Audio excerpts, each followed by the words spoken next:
In 2019, this seminar, the opportunities for women in motorsports, the Women in Motorsports Panel, was the highest rated and most attended seminar at PRI. Did you guys know that? Who was here in 2019? I like that. More people than that went to the Drag Illustrated party. Thank you. I appreciate that.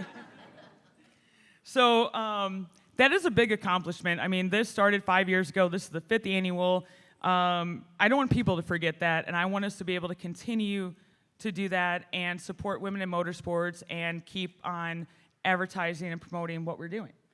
And so I'm going to do this again in the count of 3, okay? I'm going to say, welcome back, PRI, and I want you to say it loud and say it proud, whether you scream, shout, whatever. I want people to know that they belong in this seminar this morning.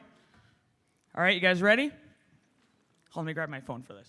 You know, last year, or in 2019, I did this and I had my phone backwards, which did not, which worked out really good. Let me just fix that real quick. Okay, you guys ready? So, on the count of 3. 1, 2, wait, hold on, did I hit the button? Yeah. 1, 2, 3. Welcome back, PRI! Woo!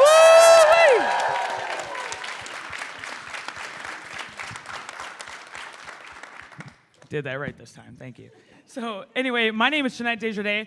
I am the founder and president of Chix, the premier motorsports organization for women. It is a great honor to be here with you all today and to be at PRI. Thank you for your continuing support for the women of motorsports and this seminar. Again, 5th annual, and we will continue to do this. Right, Dan? Yes. I said, and we will continue to do this. Right, Dan? So one thing I want to get out of the way real quick before I forget, and I will reference this throughout the show depending on how it goes. I was told on the back of your chairs is this little QR code that you can scan so you don't get COVID or whatever, and then it's like a 4-question survey. All right, so just say, we love this event, we love this seminar, this is our favorite seminar, and we want it to come back. So if you guys can all remember to do that, I would greatly appreciate that. So I've been doing Chix for about 13 years. And let me tell you, 2020 was the hardest year ever. Everyone else, right? How was 2020? It sucked. It sucked. And thankfully, we made it through that. Let's never, ever have to do that again. Okay? So, but one thing I can say about 2020 is that, so the one industry that kept going once you left the northern states and went down south, was the motorsports industry. It was thriving. It was like, I've never seen racetracks so packed to the gills. It was amazing. It was amazing. And what was great about 2020, I was on the road from May until December, and I was home a total of 2 weeks. I was down south from between Florida, Texas, and the Carolinas, and I've never seen these racetracks that full ever in my life. And what was interesting is talking to these people is that everything's shut down. They can't go to restaurants. They can't go bowling. They can't go to amusement parks. They can't do nothing. But the motorsports industry stayed alive, and they stayed true, and they kept bringing new people that have never experienced that before. And every person I talked to that had never been to a racetrack before, they're like, this is the greatest thing ever. I love nitro. I love funny cars. I love racing. This is great. You guys do this every weekend? Yes, sir. Yes, we do. And so I hope that that trend continues because I saw a lot of people being introduced to the motorsports industry in 2020. So anyway, this seminar started 5 years ago. Some of you were here. Thank you very much. PRI recognized and appreciated women in motorsports, and they continue to do that and still offer support today. So thank you, PRI. Thank you, Dan. Thank you, Gary. Gary's still in the room. My very first seminar featured, the very first Women in Motorsports seminar featured myself, Lindsay James, Jennifer Lefevre, and the late and great Jesse Combs. Still to this day, it is a credible honor to have sat on the original panel with her, and God bless Jesse Combs. Let's do it for Jesse. With that being said, it is my great honor to introduce the 2021 Women in Motorsports panelists. Please join me in welcoming these amazing ladies. We'll start with Haley James. Haley James, multi-event winning, 2-time champion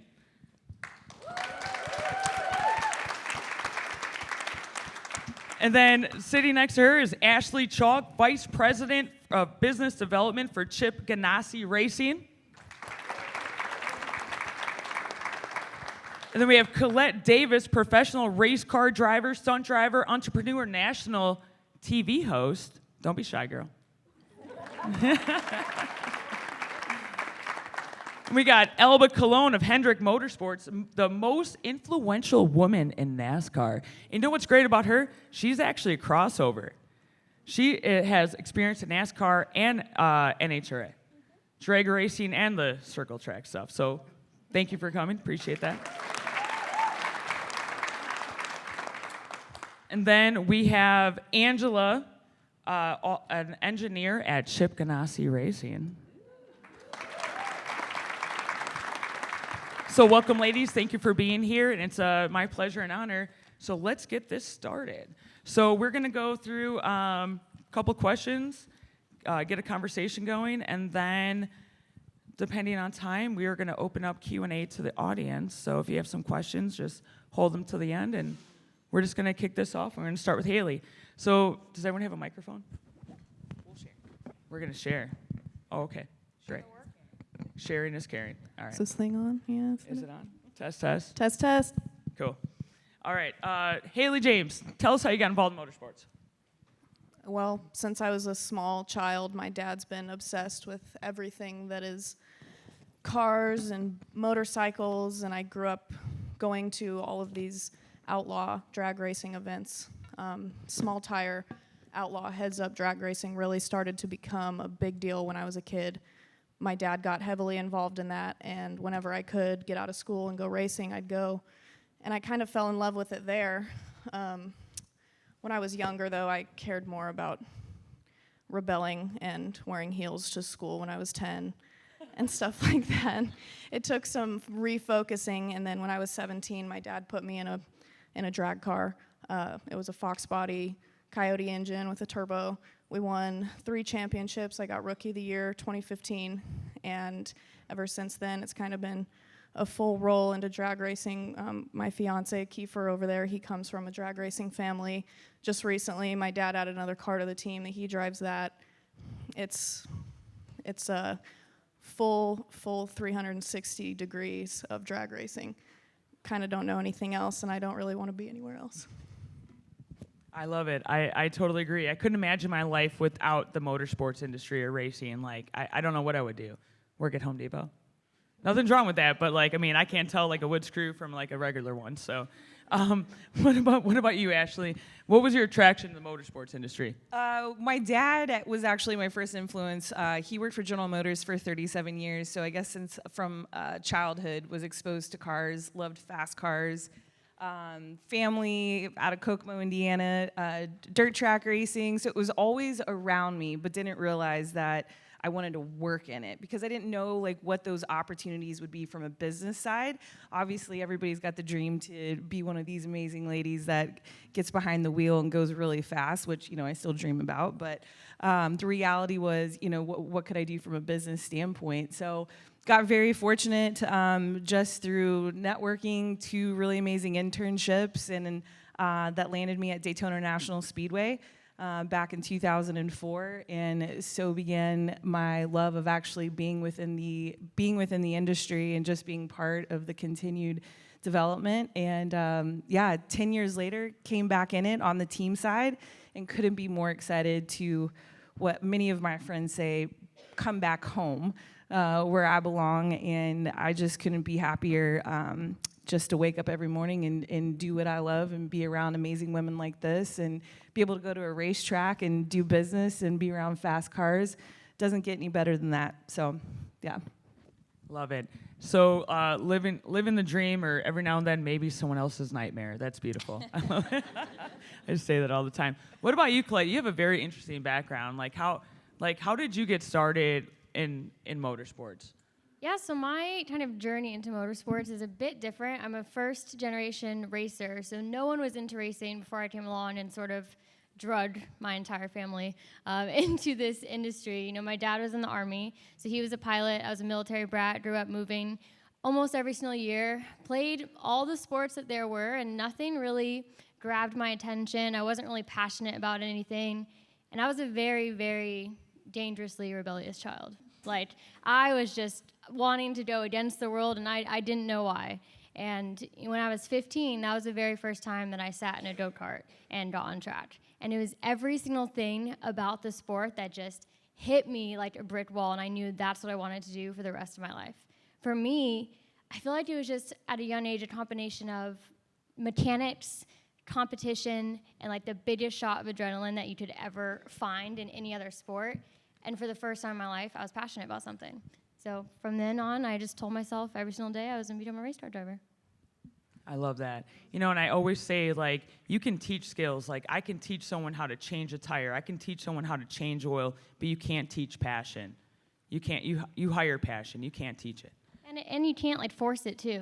Right. You know, and I think I was very fortunate that I found my passion at a young age, but I was all over the place. Like, racing is what made me get my life together. And I finally started caring about school and trying to do better in school so I could just get out and graduate and start college and start my racing career. So I ended up graduating when I was 16 to move to Florida to pursue racing. But before then, I was like skipping school, just like the definition of the worst child. So it definitely got my life back on track. My mom would not let us hang out because I did the same thing. What about you, Elba? I'm like so super impressed with your background. You have to tell us how you got involved in the industry, and especially about your crossover between, drag racing and the circle track stuff. No, absolutely. First of all, good morning, everyone. It's a privilege and an honor to be here with all of you today, and thank you, PRI, for having the show this year. So I'm sorry, I'm working on a 2 or 3 hour sleep. So Me too. so I think that we're all but flying back here. No, I grew up in Puerto Rico, and the only racing at that time that I knew about it was a little bit of watching Formula One, and of course a little bit of a street racing, and of course drag racing is everywhere in the world, so a little bit of that, but no interest on racing at that time. I decided that I wanted to become a mechanical engineer because my only dream was to become the first Puerto Rican female astronaut. My idol at that time was Sally Ride, who was the first U.S. American astronaut, and I wanted to follow her steps. So that was the only reason why I decided to go to school to become an engineer. While doing that, there was an opportunity to work on a race car project. It was more an engineering project, and I did not have any interest to participate, but the professor said that I had a B+ in the class. He said, if you give up your summer to help me in this project, you will get the A. And trust me, you do anything for an A. So I spent my summer working on this race car, and I developed a love for something that I didn't know about it. After that, I got an opportunity to found and be the first team captain of the first Formula SAE team for our university. Did that for several years, and getting ready for my interviews with NASA, I got an opportunity that 2 gentlemen interviewed me for a job in racing with General Motors in the GM Motorsports department. Not really interested at that moment, but I said, you know what, it's an interview, let's go and do it. The rest is history. They hired me, and I decided to come to United States and do it. I promised my parents 2 things that day. First of all, don't worry about it. I will not be here in United States more than a year. And don't worry about it, I will not marry an American guy. That is some solid advice. No, You know what? It is. 27 years later, I'm still here, and I married an amazing man. is Okay, he that American? Did you marry an American man? Yes, he's from Michigan. So yeah, he's a Michigan guy. No, so I started to work. My first job was as a data acquisition engineer, bottom line, putting sensors and working on race car. I had the privilege to work in 1995 here at the Speedway, couple of test sessions with Dale Earnhardt, and to be able to be there with him when he won the Brickyard 400. And I think that was when I realized, wow, this is pretty neat. This is a nice feeling, and I can make perhaps a career out of this. The rest is history. In 1997, I got the opportunity of drag racing. I wanted to experiment a little bit with, aside of being an engineer, to become a manager of a project. And they gave me a little bit of drag racing. I was there for 4 years. Doing that, I was really mad at my boss because he took me away from that program to put me in a program called NASCAR. But I spent all these years in NASCAR, and after that, 4 years ago, Mr. Hendrick called for a job at Hendrick Motorsports, where I am right now. I will tell you one thing. I never imagined where my life was heading me. And this is one of the best decisions I have ever made in my life. I am very passionate, like each one of you, about my career, about winning races, about winning championships, about changing the world. And I think that we get a little bit too addicted with winning. I will say that because we just won the championship with Kyle Larson. What an amazing year. But I will tell you, there's a lot of work that goes behind to get a championship. But 1 hour after we won, we were all talking about, okay, what do we need to do? What do we need to get better for the next year? So our minds keep going and going and going about, this championship just ended. Let's enjoy it a little bit. But we need to go and be as successful as we are or more the next year. And that's where our minds, and I think that we are all in that same way. It's just something that I don't know how to explain, but love my career, love my country here, love what I am doing, and I'm looking forward to continue. And one of my passions is to be able to attract more people, especially females, to the sport, and that they be as successful. I love that. Thank you so much, and congratulations on your championship. That's awesome.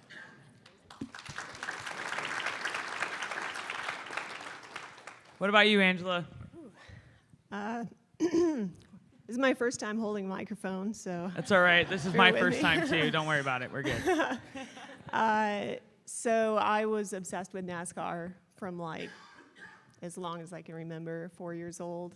My dad really loved racing, and so that was just something that we shared together.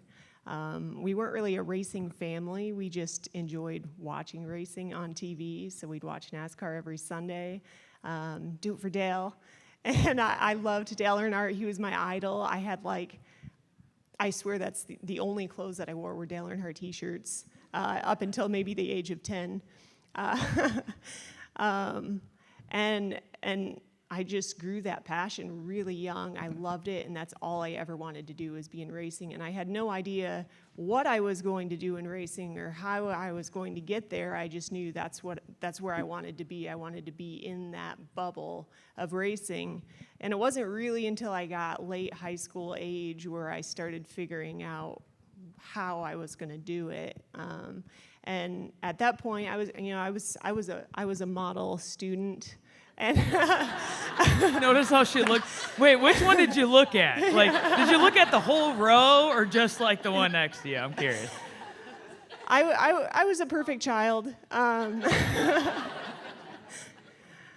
I was a good student. I was passionate about academics. I really loved math and science. I still love math, probably to an unhealthy level. And so I sat down with my dad and had a conversation. Okay, I want to work in racing. How are we going to do this? And so we decided that engineering was a good path for me because it has a lot of options. So I went to school at Purdue, and I got my bachelor's degree in mechanical engineering. And out of school, I didn't really have an opportunity to go into racing because they're few and far between. And everybody and their brother wants to go racing, but doesn't necessarily have the skills or the background to do it. And it's hard to get your foot in the door, to be honest. And so I had an opportunity to go to Chrysler, and I took it. And I worked there for about 4.5 years, and I got to work on some really cool programs in SRT, worked on the first Hellcat, and that was really cool. And then it just happened that, I had made enough contacts along the way, and I knew somebody who was at Roush Fenway at the time and said, hey, we've got this job. It's terrible, but do you want it? And I said, yeah, I'll come sweep floors. I don't care. And so I was the assistant to the assistant engineer at Roush Fenway my first year there. And I moved up through the ranks pretty quickly and ended up in a race engineering position. And after about 5 years in NASCAR, moved up back to the Midwest, back to Indiana 2 years ago, and I'm working in IndyCar now, which was a good life decision. I'm enjoying IndyCar a lot, and it was not something I really grew up around and not something I really appreciated as a kid, and now that I'm in it, I absolutely love IndyCar. So that's my story. So you said you love math. Like, you are the friend my mom would want me to hang out with. So thank you for that. So you said, like, it was interesting. Like, you talked about, like, how it was, like, it's so hard to get your foot in the door, right? And do you guys all agree on that? So it is hard to get your foot in the door. And I always say, like 90% of the issue or the thing, just showing up. You want to get involved in racing, kid? Just show up, So what advice would you give, like, your younger self, if you could, or anyone that wants to, like, try to get your foot in the door? So it's not enough just to have a degree and say I'm interested in racing. You have to show them that, the people that you're trying to get to give you a job, that you actually have experience. I went and volunteered my time with a late model team, and I'd go to work at my internship, and then I'd go to the race shop and sweep floors, tighten bolts, whatever they needed me to do. I was just around. Like you said, you just got to show up and be there. And so I spent a couple of years doing that, and I was around. I helped with a land speed record car for a little bit and turned wrenches. I was on Formula SAE in college, and when the time came where the opportunity was there for me to interview for the job, I had enough things on my resume that said, like, I'm really interested in racing, and by the way, here are the things that I've done in my free time, and I've dedicated the time I was there. Like the math club? Yeah. I'm sorry, girl. I'm just... No, that's some solid advice. I mean, Alba. There's nothing wrong with mopping the floors. I will tell you one thing. I hire interns, and one question that I ask just to see their attitude: are you willing to clean the floor as part of your job? And some of them are like, the ones that we hire are the ones that are willing to clean the floor. Because I will tell you one thing: every Friday at 3 p.m., we all clean the floors. I vacuum my own office, I clean my own office. We have personnel that does those things too, but we want to make sure we pass the Zamboni, we do everything just to make sure our shop reflects who we are.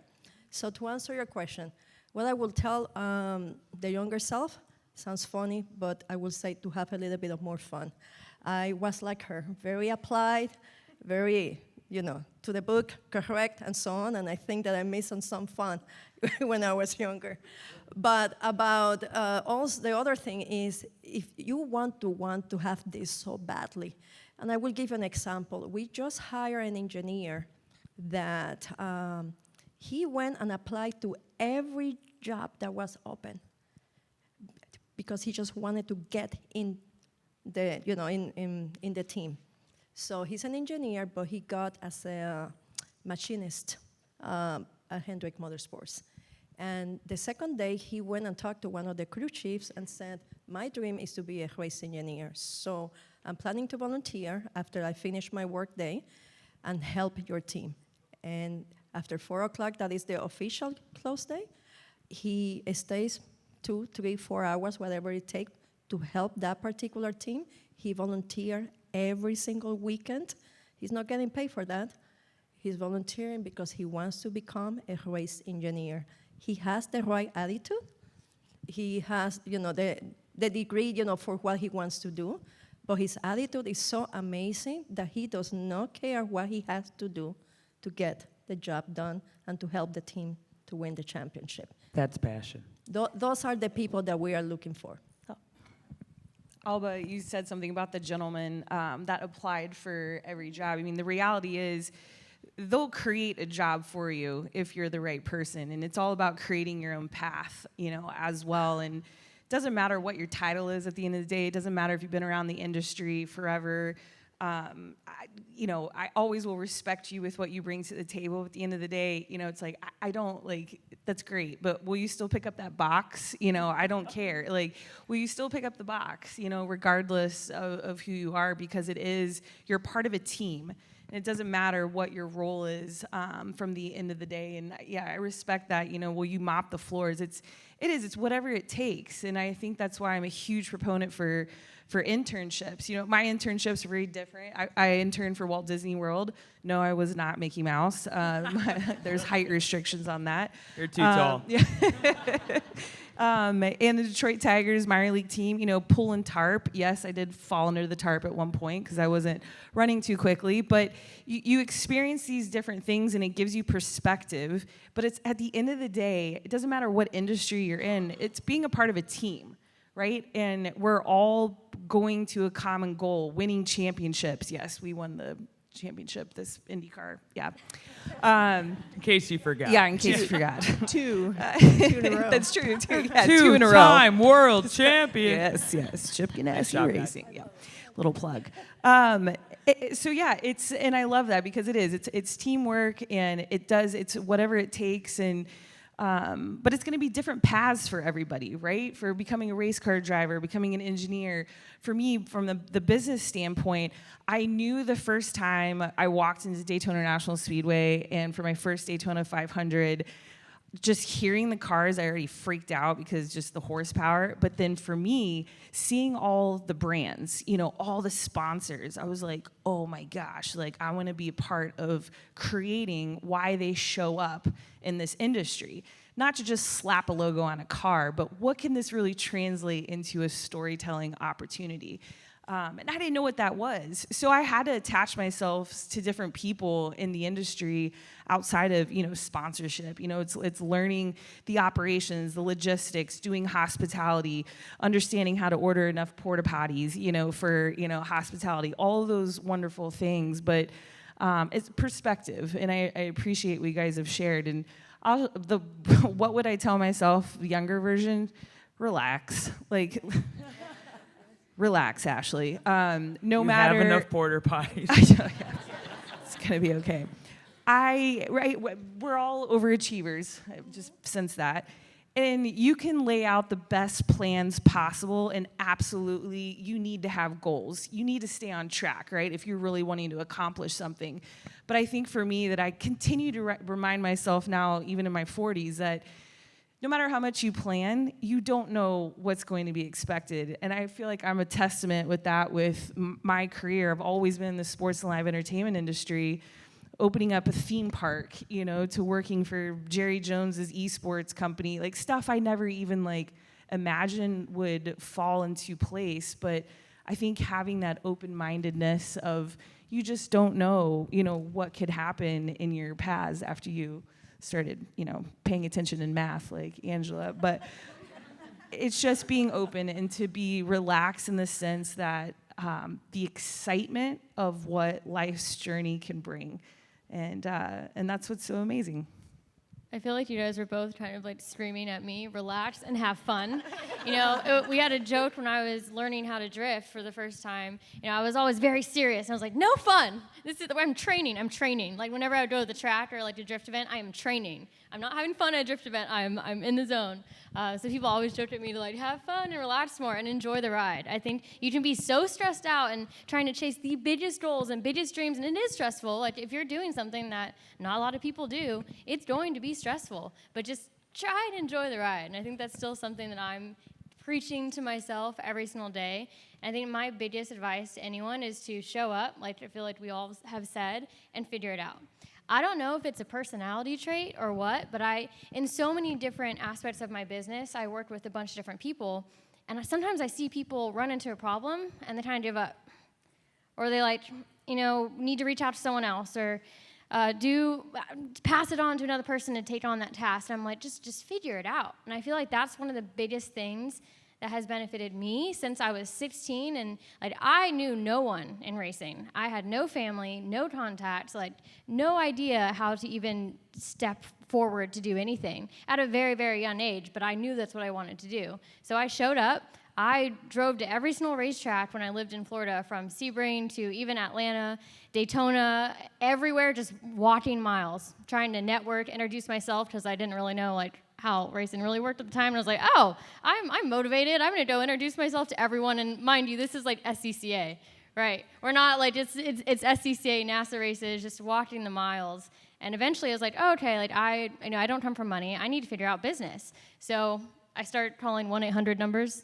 I actually left. I did. Like, give us an example of an 800 number. A 1-800 number for Spy sunglasses. That was like one of the first sponsorships. I think eventually I got a few years later, but I was like, somewhere in your directory is a voicemail, you guys. When I was 16, like, this is what I want to do. I had a year of go-kart racing under my experience. I did win the championship when I was 15 in Colorado. And I was like, I'm Colette. I'm going to be a professional race car driver. This is what, I'd really love to partner with you. Just something. I'm sure I rambled. And it's just walking the miles. And if that didn't work, I figured it out. Okay, this isn't working. Now let me learn how to make PowerPoints. Let me make a website. Let me brand myself. Like, I was coding websites when I was 16 for my career. Like, I forced myself to put the hat on of anything I needed done at that time, because I just figured it out. So just walk the miles, show up, figure it out. It's not really a roadblock if you're stubborn enough. I feel like that might be a characteristic.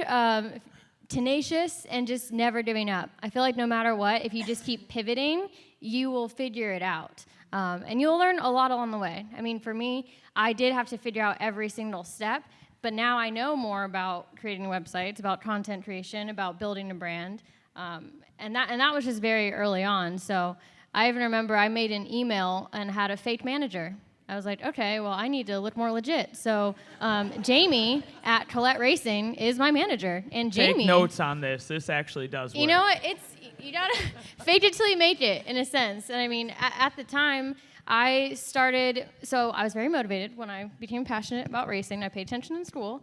I graduated high school early when I was 16, got a scholarship to do mechanical engineering at Embry-Riddle in Daytona Beach. And that was my ultimate goal, because it took me out of Colorado into Florida where there's racing. So it's like, if I want to have a chance at racing, I need to be around racing. And when I was there, like, I was walking into meetings saying I'm a professional race car driver. Like, I am a race car driver, until I made it happen. So it's just figuring it out. I think if you just don't look at things as roadblocks and maybe just something you have to pivot, that'll be the best advice I can give. And to never give up. If you're stubborn enough and tenacious enough, I feel like there's a better word, you'll figure it out. I just had to comment on, before we talk to Haley, I had to comment on the 800. That's thinking out of the box, folks. When was the last time one of you guys did that? It was you know what I mean? Social media being an important thing. I'm like, man, I got some partners, I mean, 1-800, what's Spy's number? Yeah. Oh, I actually called Lynn St. James. So somehow my 15-year-old self Googled Lynn St. James and found her phone number. Like, I found her cell phone number on the internet and was like, how do I race? And she was the one that's like, calm down, you need a little more keep in mind, Lynn St. James has a flip phone. I mean, it's like, that is awesome. What about you, Haley? Speaking of Florida, Haley and I were just in Florida. Do you miss Florida? I do very much. Yeah. How, what would you, tell us about your typical day. Your situation is very unique because your family's into racing, hardcore. I know your in-laws to be, they're hardcore. They are literally on the road just racing. Your day-to-day life is very different. But you guys are so, talking to your, hi, Mom. Talking to Mom.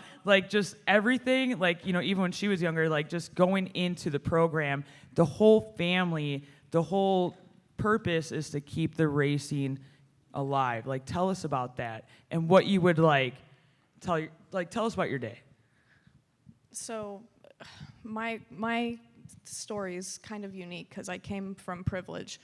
I came from the dad trying to motivate me, like, let's go racing, which is the opposite of what you just said. You're trying to find out how to go racing because you know that you want to go racing, but you don't know how to get there. I grew up opposite, and I wish I would have appreciated that sooner. I wasn't ever ungrateful for the opportunities that I had, but I didn't realize how rare the opportunities that I've always had are. So I wish I would have taken that time as a younger version of myself and paid more attention, and sort of, instead of just drifting through life sort of with my eyes closed, sort of made myself passionate about what I'm doing now a little bit sooner. I think we'd be a lot farther in the industry if I had done that. So if there's any piece of advice to somebody that already has the opportunity, don't waste it. Don't, sit there and on your phone while someone else is working on your car. Like, not that I did that, but I see that a lot in the world with some of the more privileged people in the industry. They have a whole team paid for them in drag racing, which is kind of rare to begin with in the outlaw side of things. And, they're sitting there on their phone while other people working on their car. They're not packing their own chutes. They're not doing any of that stuff. So that's a piece of advice. You don't earn a whole lot of respect that way. My typical day, God, I don't really have a typical day. I wake up, thankfully. That's the start, Haley. Thank you. Did I drink some water? I was grateful for that this morning. As I was dreaming about sleeping through my alarm, I hear the phone and I go and answer it. I'm like, why is my girlfriend on the phone? Jeanette, the hotel's been calling you for 30 minutes. You need to get up. I'm like, what time? I have 20 minutes to get here. I'm in my pajamas. So yeah, I was thankful for waking up today too, Haley. Thank you. Yes. Continue. Lately, because of this new addition to the race team, the new race car, we've been trying to figure out how to get all of our stuff to the racetrack without following each other around the country like a couple gypsies. So we found throughout Illinois and Michigan, we were driving around and we found a toter home and a stacker trailer, and we were trying to get that all loaded up, and then we flew to Vegas to watch my teammate Frank race, and then came back here, and then drove to Illinois, and then picked up the trailer and came back and had to load that in 2 days, and then Thanksgiving happened in the middle of all that, and then we were in Florida racing, and then now we're back here yesterday, and now I'm here. So there is no typical day. It's always just crazy, and I think that is what's typical, is that you can always expect that you're going to be busy. You can always expect there's going to be something to do. You can't really plan your future out, because if you blow the car up at the next race, that's going to switch the plans up a whole lot. It's a lot, but I wouldn't trade it for anything. And if you're going to even try to do anything in motorsports, I can only speak from the drag racing side, but I'm sure in any faction of any type of racing, you got to be like balls to the wall about it. You can't just kind of wake up and go, I think I kind of want to go racing today. It's got to be all you think about. You got to dream about how to be better, and when you're tired, you still got to keep going. And then at the end of it all, sleep a little bit and have a few beverages. Adult beverages. But okay, so I've known Haley for a long time, and before her and I even met, she had her own race program going on. But I've seen her grow over the years, and just this last week when we were down in Bradenton, it's not just her racing. It's her fiance, her father-in-law, the brother-in-laws. It's everything from pro mods to small tire drag radial to junior dragsters. This is a whole full-fledged family program, and it does teamwork makes the dream work. It is true. It takes a village. It takes an army, and it's pretty amazing to see how far that's come. It's amazing. I thought I had a crazy racing family before I met their crazy racing family. And you met Kelly. And with all of us combined, it's just insane. Yeah, at Snowbird Nationals down in Florida, we had 2 our cars, and then the Pro Mod, and then the Junior Dragster, and then on top of that, there's other people that we're supporting. We want to go watch, whatever. It's just constant running around. But it's so awesome. I wouldn't, like I said, trade it for anything. I love it. Collete, I have to ask. Does anyone follow Collete online? Yeah. Collete Davis? She has awesome videos. Every day this woman is pushing out content, and it's very entertaining. The first video of yours that I saw, You Which put one? the window tint on the outside of the window, but Oh, it the was, pink yeah, it pink was window super tint cool. on my yeah, Barbie it was car. so cool Yes. though. And So like, but you fun. owned it, girl. You're like, because the guy's like, you put it on the wrong side. You're like, oh man, that's all right. You just did the rest of it like that. I loved it. Yeah, but it was actually a really smart way to figure out the size instead of cutting it inside. Just do it on the outside. I'm like, I think it's actually kind of genius. So Yeah. tell us about your typical day. I'm really curious. Oh gosh. Well, I feel like for everyone, there's not really a typical day if you're in motorsports, like period.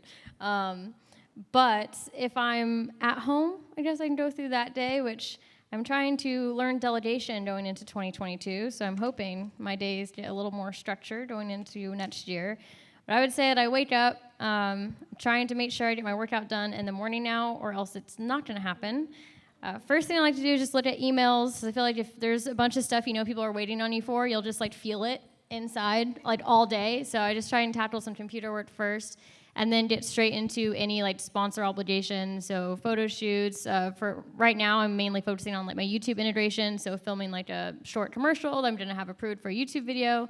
And then the middle part of my day is mostly like content, which is working on my cars, planning out what we're gonna do, getting the parts ready, doing installs if it's on the Evo or my Audi, just figuring that out. And that's different day to day. Like, is it gonna be a short video, short install, or is it gonna be like a get in the saddle for 3 days sort of thing? And then later, towards the end of the day, I need to sit down and start video editing. And throughout the day, posting on social media. I might have phone calls.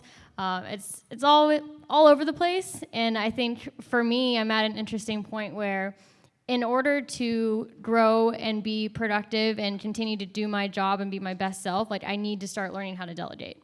And I think that's been something I have struggled with a lot in my career, just because I have done every single thing myself. I played my pretend manager. I built my website. I branded myself.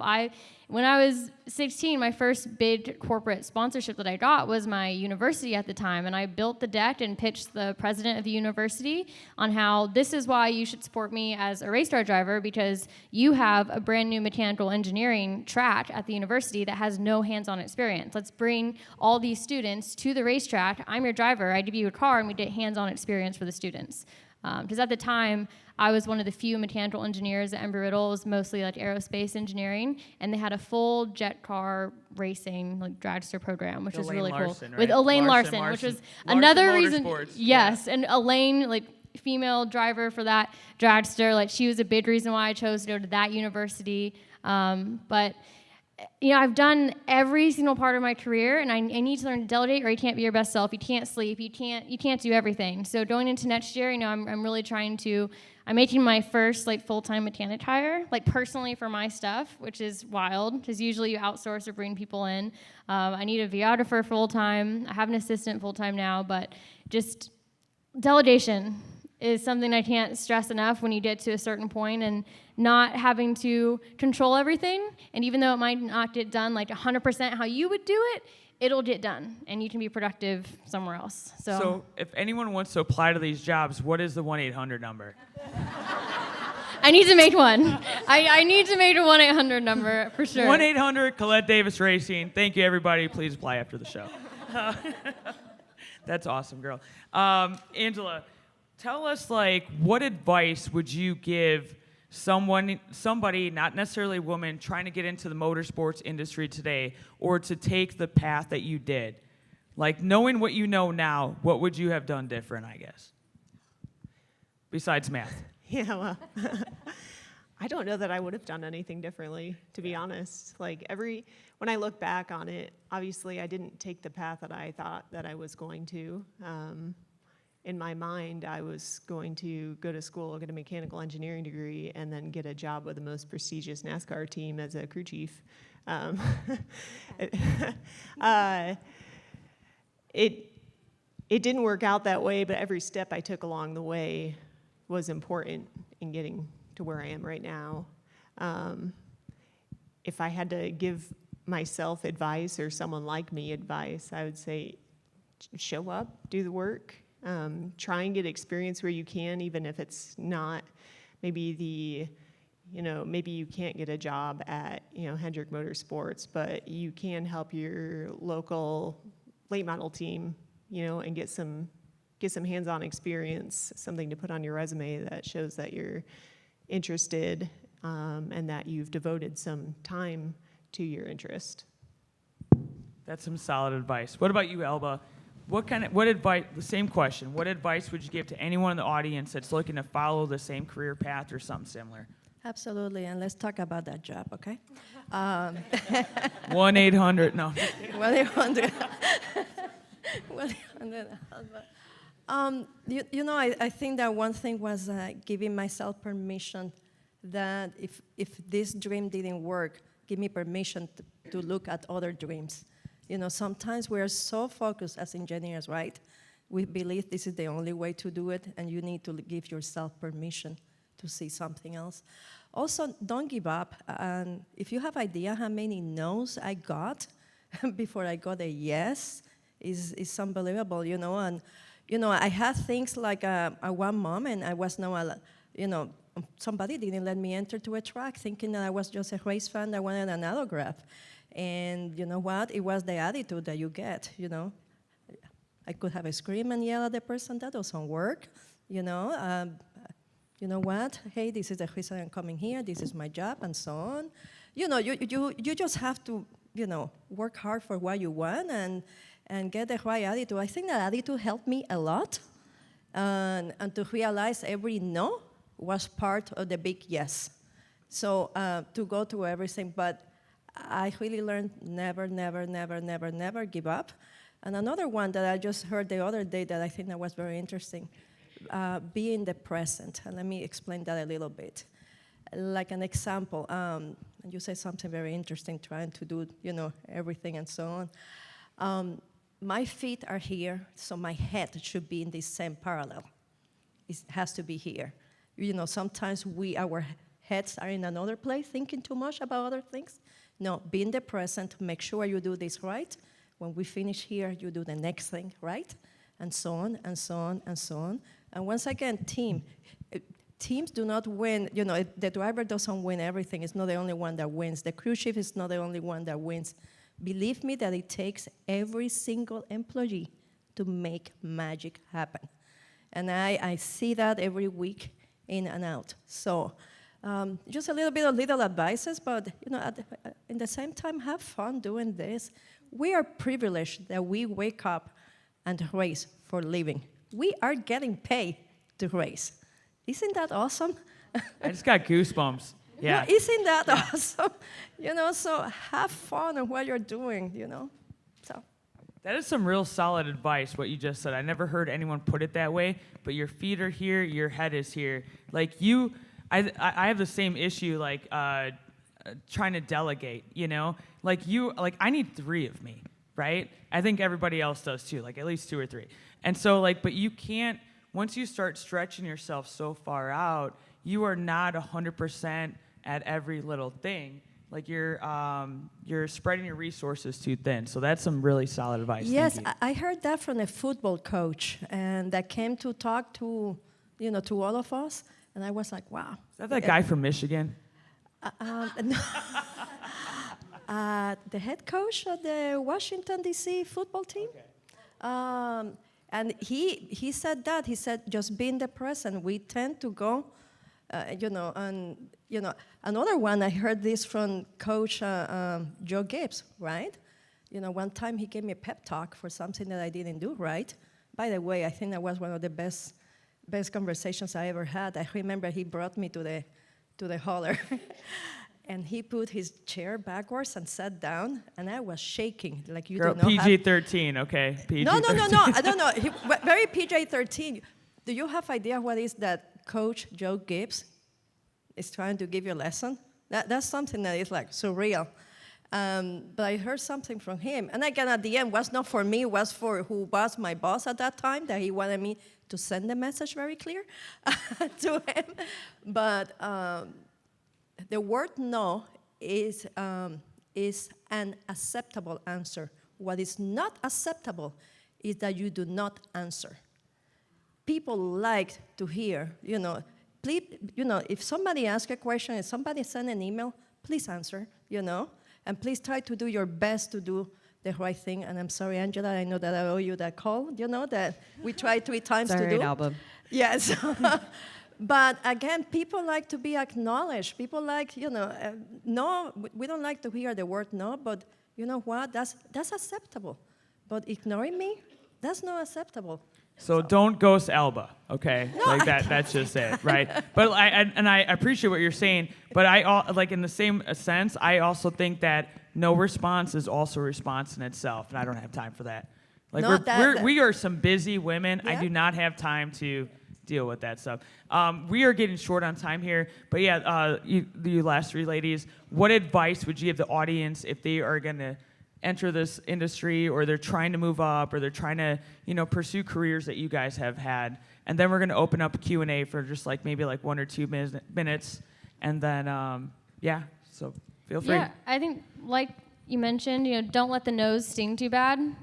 I heard a million no's before I heard that first yes that made everything worth it, and that first yes was way worth the wait. And be open to change. I can't tell you how many times in my career I've pivoted. I went to college for engineering. I dropped out the beginning of my junior year. It was a very risky move to San Francisco, getting a scholarship for an entrepreneur school. My parents thought I was crazy. But that I realized by my junior year, I was like, if I want to do racing, I need to learn business. I need to learn it fast. I need to learn better fundraising. At the time, I'd raised maybe $100,000, $100,000 for some of my racing through partnerships by then. But I was an entrepreneur. I realized that my racing career is a brand, it's a product, and I need to learn how to make this an actual company. And moving to San Francisco, the heart of innovation, venture capital, the heart of so many different technology companies and business, was 100% the right move, but it was a very, very big risk. So be open to pivoting your dream and your journey as you go along. Even from my racing, I started out in go-karts wanting to race in IndyCar, debuting professionally in USF 2000, beginning to go on that ladder and realizing I, at that level, couldn't sell that value to my sponsors, and I didn't know enough people, and I pivoted to rallycross. I've done monster trucks. I'm doing drifting now. I'm still doing sports car racing. I'm passionate about motorsports. I'm driving. I'm behind the wheel. But every now and then you got to pivot. So your dream you might think your dream is one thing, but as you get into it, be open to pivoting and changing and just going along with everything. Because I just always tell myself everything happens for a reason. And if you fully believe that, even if you're at your lowest point, if you fully believe everything happens for a reason and you never give up, you're going to end up where you're supposed to. Preach. Absolutely. Preach it, girl. Yes, I love it. Stop apologizing. I feel like, especially from a female perspective and growing up in this industry, just within just the sports and live entertainment, male-dominated industries, we tend to apologize a lot before we want to say something. So stop apologizing, and it's okay to be a bull in a china shop, because you want to get in there, not necessarily to prove yourself, but to gather as much information as possible because you want to make a positive impact. There's two ways of going about being that bull in the china shop, and for me, it's to get in there, and because I want to get my hands right into the mix to understand where I can be impactful and, just to kill it, at doing my job from that standpoint. The other thing, too, is when you do get those opportunities, you were hired for a reason, and remember that. I know sometimes we like to second guess when we get in those roles, et cetera, but stop and remember, they hired you because they saw something in you, they knew you were going to be the one for the job, and they knew that you were going to bring something special, and that's why you were chosen for that gig. And so capitalize on that, right? Nothing is ever going to be handed to you on a silver platter. It just doesn't work that way. I mean, God bless some of the younger ones that are like, so what's A to get to B to C so that I can become a CEO? It's it's not a straight line. It's not a straight path. And having that openness and understanding, that you just never know where that's going to lead you. It's just continuing to have that excitement and to trust the process and to just keep trusting yourself at the end of the day. But please, ladies, quit apologizing. When you want to say, I'm sorry, but I'm guilty of it. But yeah, just own it.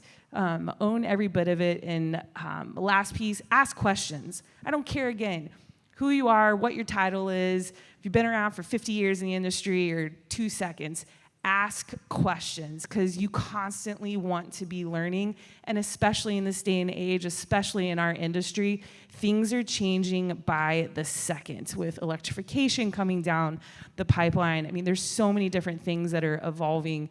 Ask questions. You're going to learn something, and it's only going to help with whatever area of the business that you're contributing to.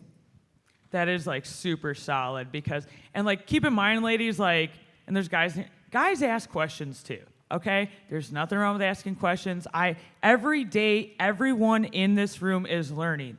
We're all learning. No one knows everything. Ask questions. Have patience. Let your work show itself. Speak for itself. I'm sorry. So you're gonna close this out, Haley. What's my question? What is like your final piece of advice for anyone in this room that wants to? Remember what the moderator said should be number one. No, I'm just kidding. I almost forgot what I said. Well, I mean, I kind of already said sort of the answer to that. Just don't take anything for granted. Work hard. Take advantage of opportunities. Appreciate what's in front of you. Don't let it pass you by. Don't just sit around waiting for an opportunity to snatch you up. You have to go get it. And once you get that, don't let go of it. Stick with what you say you're going to do and finish it.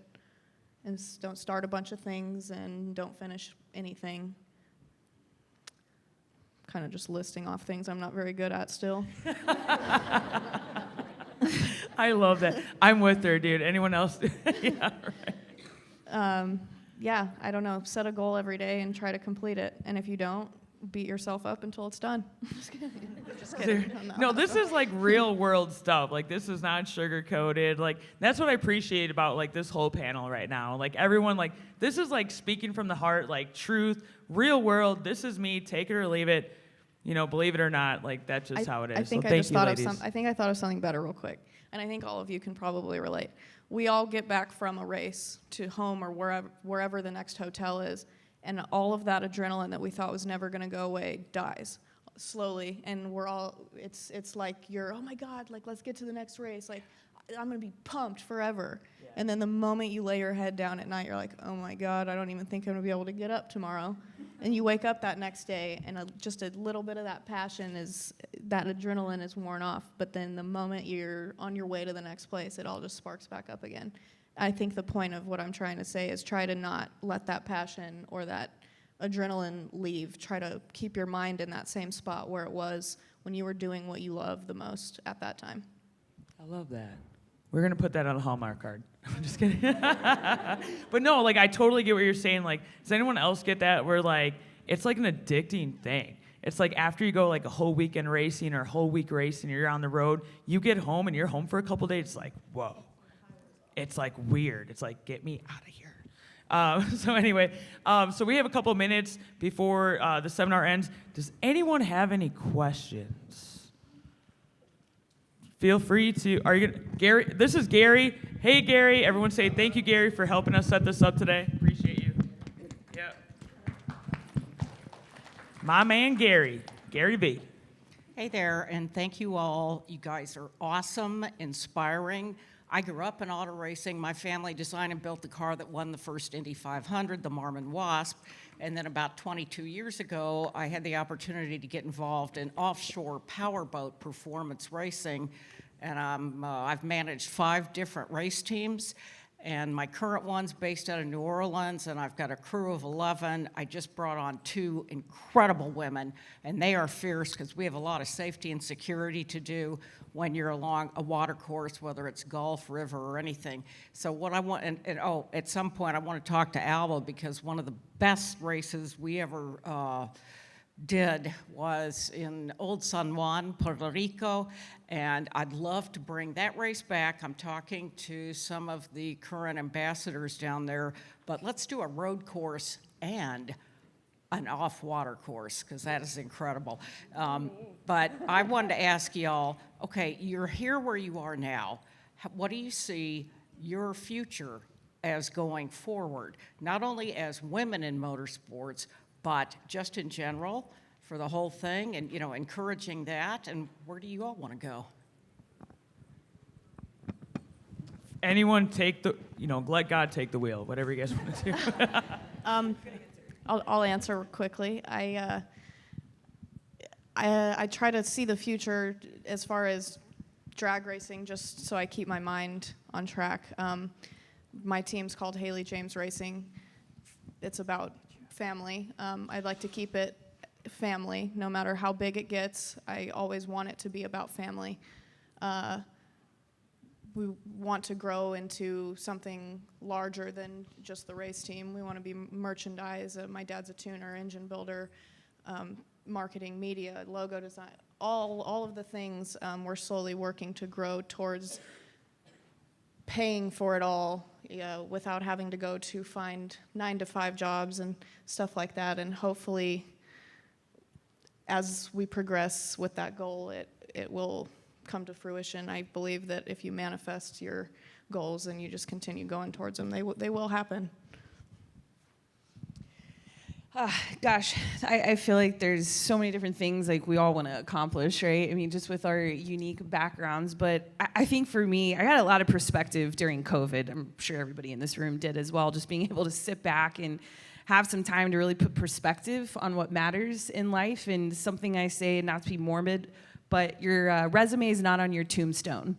And you got to enjoy life. And for me, it was just so hardcore and like career, and like, what's the next step? What am I going to do? Like, life starts to pass you by pretty quickly in that standpoint. So even though this sounds like a complete oxymoron, but slowing down and really being present, you know, in the moment and understanding that I continue to live a dream and I'm going to continue to do that. But I think for me, more than anything, it's the give back. I have found more reward than selling a huge major sponsorship deal than to be able to collaborate with younger generation, or I don't care what your age is, and say, how can I help? How can I be a part of your journey, you know, and be a part of your success?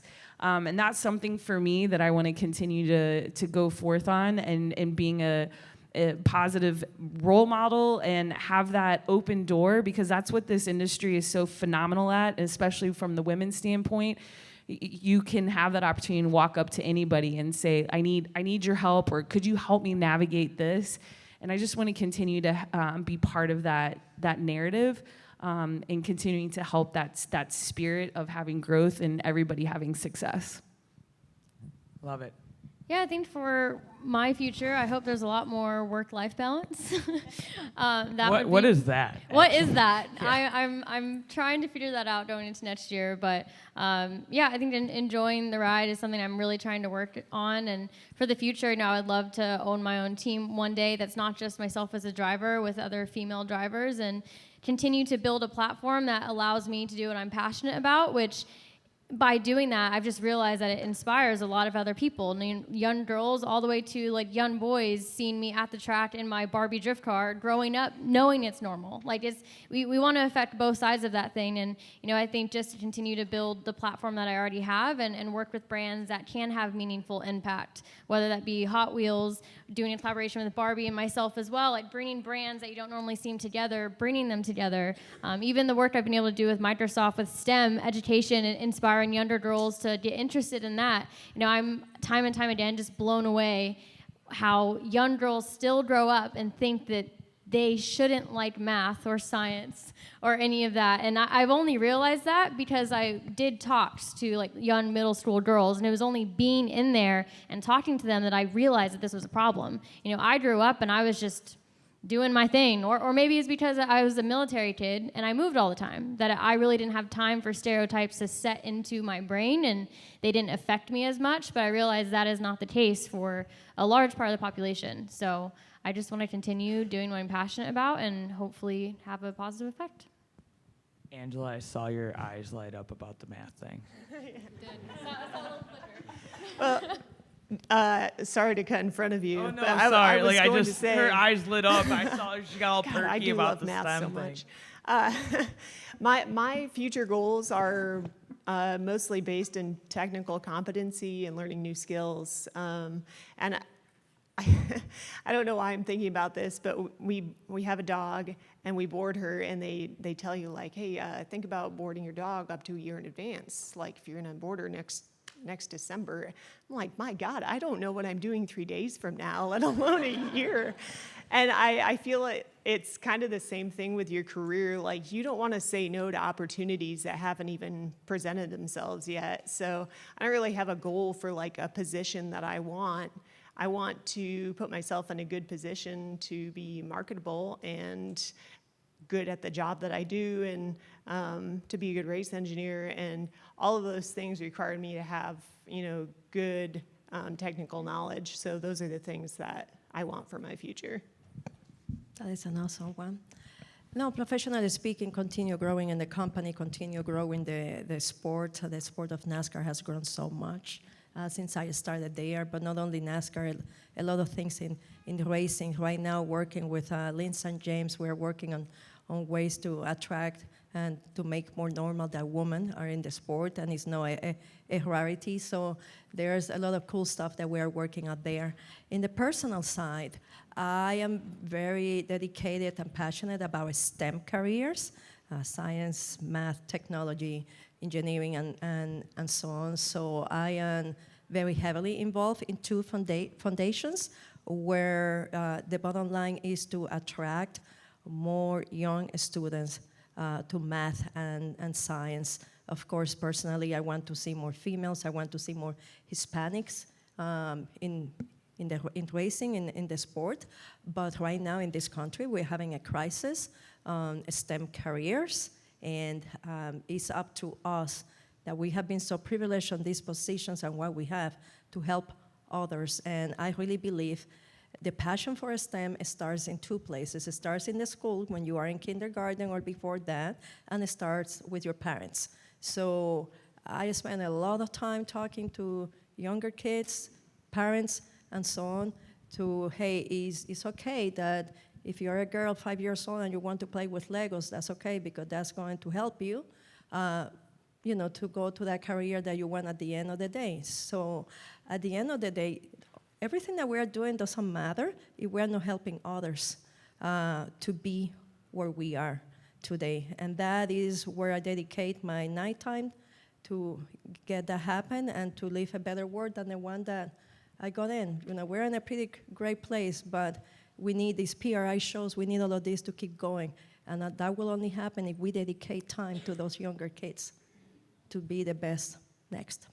We got to create the next generation, because one day we are all not going to be here. So, do your part. Bring a friend to the racetrack. Bring, your neighbor to the racetrack. Bring like your nephew to the racetrack. Like, help build the next generation. Does anyone else have a question? She had a question. Oh, if we don't have time, it's okay. go. No, please, girl. I guess I'll stand. We're not getting any younger up here. Go ahead. I'm just kidding. That's okay. So I actually, before I ask my question, I just moved here from Bradenton in June, and I miss Florida every day. I am especially so when it's sorry. It is 20 cold here. outside. Having a hard time, but I moved here to try to do the motorsports thing. But I guess, how do I word this? So this week I had an interview with John Force, and it was a position that I have no background in, no experience in. Everyone's like, you would be great at that, you could do this, you could do this. But again, it's something I've never, ever done. And my inside voice, because I am my biggest enemy, said, yeah, this is probably pretty overwhelming. I canceled the interview because I didn't think I could do it. Are you serious? I did, yeah. John Force Yeah. interview.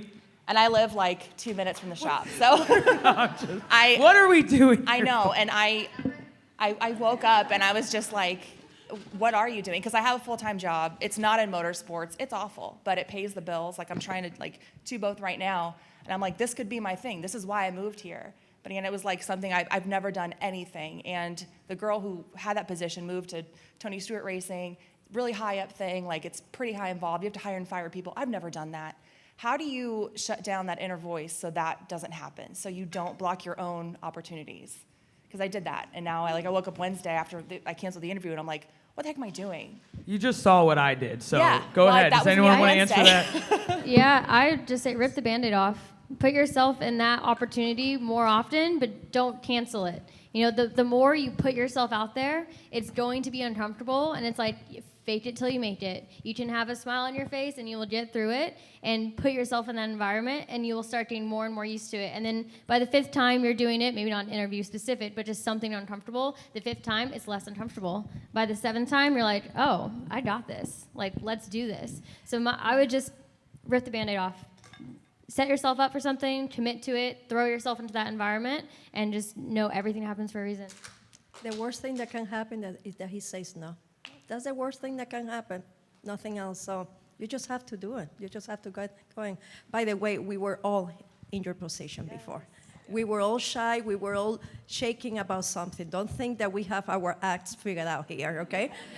Because we do not. We're still afraid about some items, but at the end of the day, if I want something, if I don't go for it, nobody else is going to do it for me.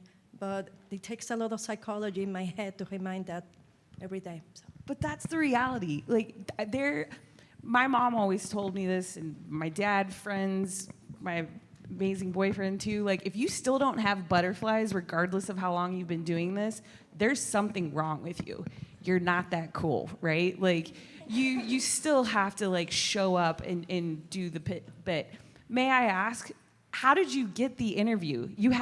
There were steps you probably took to get to that point, right?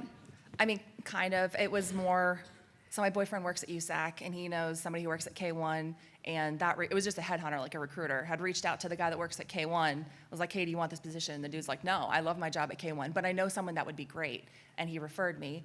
And again, do you know how many people would kill for that opportunity in this room? I'm just like... If my aim was great, I would hawk this microphone over there. Right. But listen, this is, you literally have to, and I don't know, I think I said it, right? Like, you already were there, right? There was a reason why you were chosen to have that opportunity, because someone already saw something in you that could be beneficial to that role. You already got that validation before you even walked in the door for that interview. So that's okay. Hopefully that's the first and last time you ever say no to an interview, right? Yeah. But you've got to go back and realize that opportunity came to you because someone already knew that you were capable of walking in there and you were capable of taking on that role and bringing something to that organization, even though you didn't have all the background experience. All of us can attest. First time you got in a race car, regardless of her family history, Colette, I mean, when we were at Monster GM, right? You had never been in a Monster GM truck before. Like, all these things like that we didn't think, that we could do. And now we stand there and we're like, if I didn't like step up, and fake it till you make it or whatever, just say yes. And it's okay if you fail. Like, I know that's easier said than done, but everything you learn from that, but that's just one lesson, right? That's your one give me. Right. Come on. And I just want to say, like, the worst that can happen, like, be persistent. The worst that can happen is that they're just going to say no. But then you also have to consider, like, when you have an opportunity like that, where, like, your buddy or your friend, or I don't care if it's your mom, they put their name on the line for you because obviously they see something in you. Like, your work speaks for itself. Like, always I don't care what people say about you, or like, people gossip or whatever, your work will always speak for itself, and it already did. But you also have to keep in mind by, like canceling canceling an opportunity like that, you also, like, you have to keep in mind that your friend that, like, vouched for you or referred you is also on the line for something like that. So John Force is here. And I would go and talk to him. really quick, I think it also like goes back to you have to be the first person to believe in you. I think that's the biggest thing I always say is like all these people were telling you you're going to be good, and I'm sure you believe it in your heart, but you have to like own it. Like no one else is going to believe in you more than you need to believe in yourself, and that's going to guide you through everything. And it might be like fake it till you make it or fake the confidence, but eventually it will come, and just keep putting yourself in that position, and I'm sure you'll do another one. I mean, listen to her. She had a 1-800 number. You know what I mean? I mean, this is solid I'm going to make advice. one now. Yeah, it's official. I have to make Dude, I'm telling you, I'm going to start doing that when I leave here. I like that. Thinking out of the box, that's a great idea. I'm sorry I keep knocking you for that. I think we have one more time for one more question. Hey ladies, I'm Capri. First of all, y'all are so inspirational. Like, I've come to this couple of years, and I mean, this is great, but like really sitting here and getting to hear y'all is like, it just gets me going. I'm like, all right, I need to do this. Okay, so what would you say to get out of your head? I have an amazing career. I've been doing I'm a government account executive for a cell phone company, which you wouldn't think is a whole lot, but I've been doing it for almost 10 years now. And I mean, it pays the bills and it pays for my racing hobby. I'm a drag racer, and it pays for my lifestyle. I mean, I like exuberant things. I like race cars, for God's sakes. But I want to do racing for a career. So what would your recommendation be to say, you know, how do you get out of that really good paying career and something that you've done for so long and actually do what you're so passionate about and go be a race car driver? I'll try my best to answer that question, even though I'm also trying to figure that out myself. I think you take the means that you already have to go racing, and like she said, make it seem a lot bigger than it already is, and find somebody to create your brand, your website, just your general portfolio, and then probably go and see who is going to align with your passions and your goals and where you want to go in the world. And hopefully that person is willing to help, you know, financially or with parts, or maybe they want you to be a dealer for their parts and they give it to you at a discounted price. You can make merchandise, like stuff like that, but it's kind of one of those things, like I said, still trying to figure it out myself. You got to try so many things, and like some of it, maybe the best idea you thought you had works the least. So hope that helped. Put your businesswoman hat on. For sure. I would definitely advise like staying in the job while you build your brand. Like she was mentioning, get a website. There's strikingly.com, like Squarespace. There's so many like automated website builders these days that you can make it look like you have a whole team that built it for you. Get good photos, put it on there, like brand yourself and put together a sponsorship deck. You know, look at the ins and outs of what that means. You can, I'm sure, Google some. I've got my hands on some NASCAR and IndyCar ones back in the day, just through Google. Study the sport, you know, figure out how to make money doing what you love. And in racing, a lot of that is working with partners. So you have to create something that is valuable to other partners if they're going to be working with you for any type of marketing. So I think just starting with the website, looking into social media. If you have a friend or relative that is good at videos, like get them on board, you know, assemble your team right now so that you can build your brand, and then see if there are other financial opportunities in there to sustain your lifestyle and let you do what you love. But yeah, building that brand is key for sure. Yeah, and obviously I'm not a race car driver in my dreams at night, you know, I'm going really fast, but you're still, you got to sell yourself, and Colette keeps saying it, and there's somebody very special to me that always is saying to me, like, build your brand. You're building your brand, and you continue to hear that. I don't care what your job is, you are your own brand. So how do you sell yourself? You know, a lot of people are like, oh, I hate sales, or sales this. We are all selling ourselves on a daily basis, and you have to continue to do that. You're obviously doing it in your current day job, right? And so you're going to have to do that as you build your brand and go forth of, what's your storytelling? What's your narrative? Like, what is that brand that people are going to relate to, and how you're going to continue to sell yourself in from that perspective? And the last thing I'll say, like for me, how I found myself back home, right, with COVID, I went to the esports industry. It was a shiny object opportunity that I thought, was a good move, and it was a good move.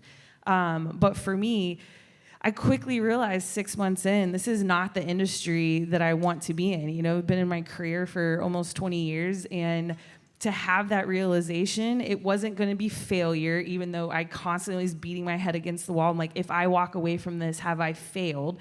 But no, it's because I knew in my heart I wanted to go have fun again. And that was in motorsports. And to be able to have the opportunity to come into Chip Ganassi Racing and be part of this phenomenal organization with even more incredible people, it's amazing. And once you get in that, it's okay that I walked away from that other piece because it wasn't failing. It's because I was continuing to pursue my dream. So maybe different from a business piece, but I don't think it matters, right? It's just continuing to follow in everything that I believe each one of us have said. Alba? Fiverr, you can go on there and get like logos made and like video intros. You should make yourself look really legit by going to Fiverr and using your online resources. Like, you don't need a massive team of people when you're starting out to look like you are a full-blown professional team that is already doing that full-time. You can project that image now to then build that into your actual future. Colette needs to, or excuse me, from 11 to 12, Colette's going to do a seminar on how to 1-800, let's go, like, Colette. for real, she needs to do one. Her website's actually really nice. I was looking at it the other day, by the way. That's some solid advice for people. Elba, Angela, do you guys have anything to close out the show? Yeah, no, one step at a time, and feel free to reach out. We have had people that want to do careers like us. They do cold calls, and hey, we have we want to help, so we do that. I bet Colette will be more than happy, and to do something like that, spend a little bit time with you, and that's how you get in. Start to call. Yeah. Angela? I don't know about starting a team or being a driver, and obviously that path is, I think a little more difficult than going the engineering route. A lot more difficult. There's just a lot more moving pieces than joining a team. But I will say that I have the experience of having a good paying job at a big company. I was working at Chrysler, and picked up not only my life, but my husband's life, and we both left really great jobs that were comfortable and paid for a nice lifestyle to move into a really volatile field, and we went full send and committed to it. Just send it. Yeah, love it. Yeah, we committed to it, and my thing is just get comfortable being uncomfortable. Accept that it's going to be uncomfortable and get used to that, because every new role that I've had along the way has been really uncomfortable at first and a little bit scary when I first started, and you'll grow into it. Awesome. Well, unfortunately, we're out of time for more questions, but we are going to close up the show. Ladies, would you mind hanging out for a couple minutes if you guys want to come up and ask questions, take pictures? I'm sure they're more than happy to do that. And don't run off, because we're all going to get a picture as well. So anyway, don't forget about the comment cards. This is our 5th annual. We would love to come back here. Again, they told me there's a QR code on the back of those chairs. I haven't personally seen them. If they're lying to me, put that on the comment card, please. Also, I just want to say there has been improvement since 2019. My podium in 2019 was this high. Now, instead of giving me a step stool, they lowered the table. So thank you, PRI and Dan. Thank you, ladies. Can we get a round of applause for the panel? Yeah. I appreciate you, ladies. I appreciate all of you. Thank you for hanging out with us at 8 o'clock in the morning on Friday at PRI. Welcome back. Race industry is not going anywhere. We are alive and well. Thank you, PRI. Thank you for attending.